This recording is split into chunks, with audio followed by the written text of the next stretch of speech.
24 घंटे का आंकड़ा उठाकर देखिए।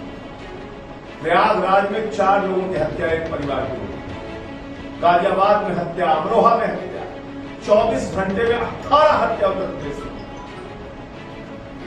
ऐसे जंगल राज को चलाने वाले योगी जी को अपने पद पर रहने का कोई अधिकार नहीं, उनको अपने पद से इस्तीफा दे देना चाहिए।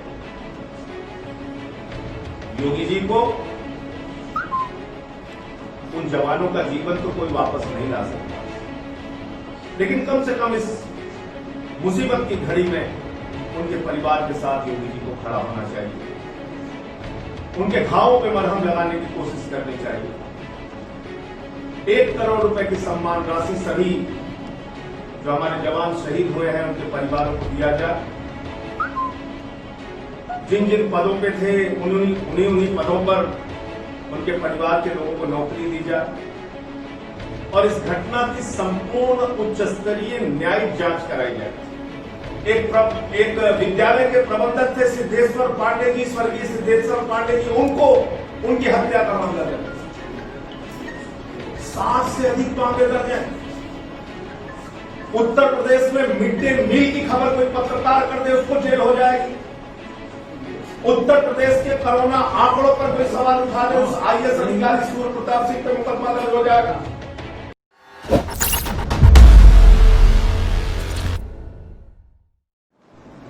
इस विकास दुबे अपराधी के ऊपर स्वर्गीय संतोष शुक्ला जो भारतीय जनता पार्टी के नेता थे, उनको राज्य मंत्री का दर्जा प्राप्त था, थाने के अंदर घुसकर मारने का मामला दर्ज है, अपने चचेरे भाई को मारने का मामला दर्ज है।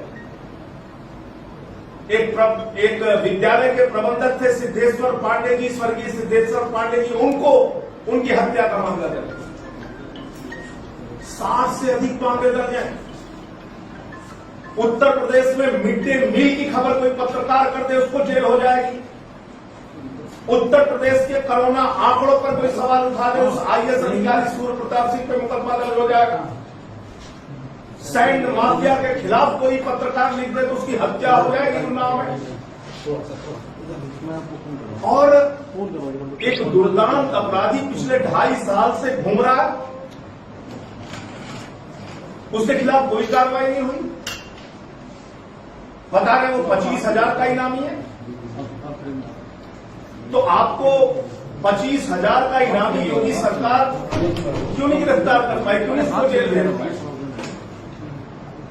और जिन उत्तर प्रदेश के बहादुर पुलिस वालों को आपने भेजा इस दुर्दांत अपराधी को पकड़ने के लिए,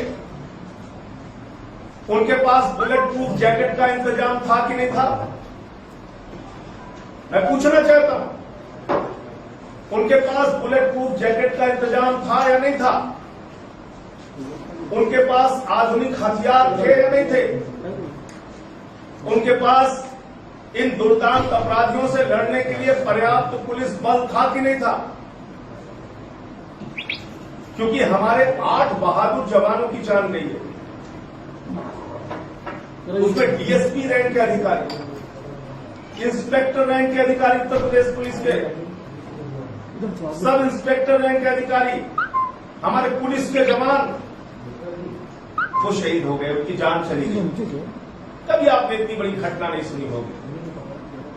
और इसका मतलब कि संगठित अपराध उत्तर प्रदेश में चल रहा है।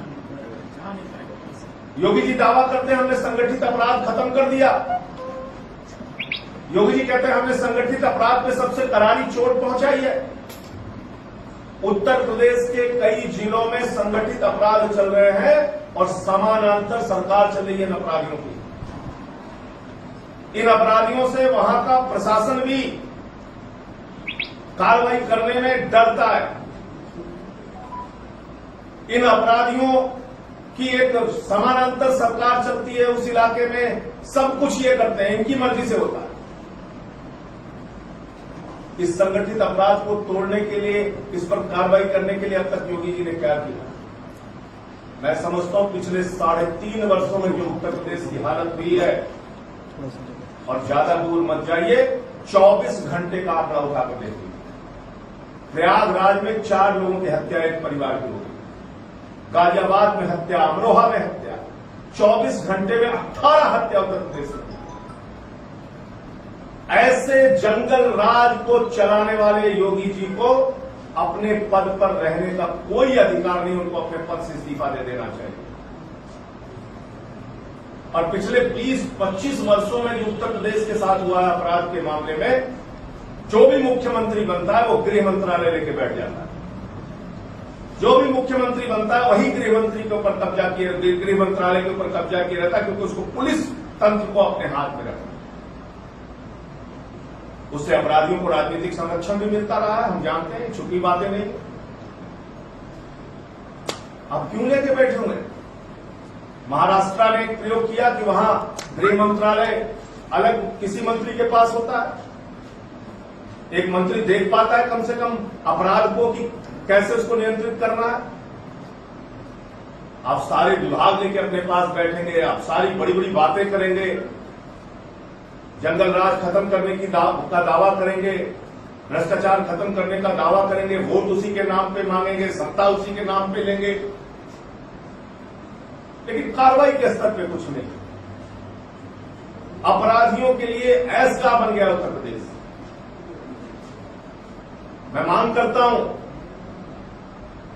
प्रभु से सबसे पहले प्रार्थना करता हूं, हमारे जो ये 8 वीर जवान शहीद हुए हैं उत्तर प्रदेश पुलिस के, उनकी आत्मा को प्रभु शांति प्रदान करे, ईश्वर शांति प्रदान करे, उनकी पुण्य आत्मा को अपने चरणों में स्थान दे। और ये जो अपार कष्ट उनके परिवार के ऊपर पड़ा है, उसको सहन करने की शक्ति दे। योगी जी को, उन जवानों का जीवन तो कोई वापस नहीं ला सकता, लेकिन कम से कम इस मुसीबत की घड़ी में उनके परिवार के साथ योगी जी को खड़ा होना चाहिए। उनके घावों पे मरहम लगाने की कोशिश करनी चाहिए। 1 करोड़ रुपए की सम्मान राशि सभी जो हमारे जवान शहीद हुए हैं उनके परिवारों को दिया जाए।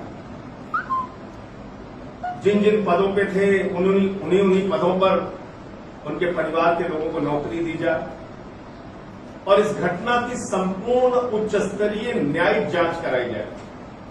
हाई कोर्ट के सिटिंग जज से न्यायिक जांच कराई जाए, किन परिस्थितियों में ये हमारे 8 जवान शहीद हुए हैं,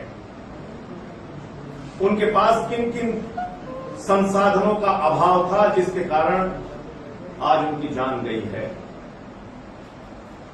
इतने दुर्दांत अपराधी को 2.5 साल तक खुलेआम बाहर कैसे रहने दिया योगी सरकार ने, इन सारे बिंदुओं की जांच होनी चाहिए।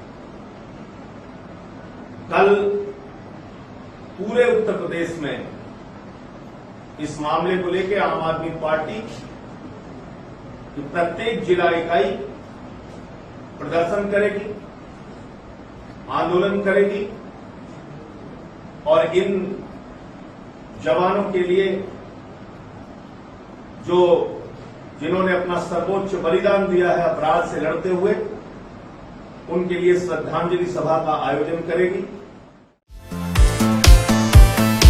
अगर आपको हमारे वीडियोस पसंद आए तो प्लीज लाइक करें, सब्सक्राइब करें और शेयर करें।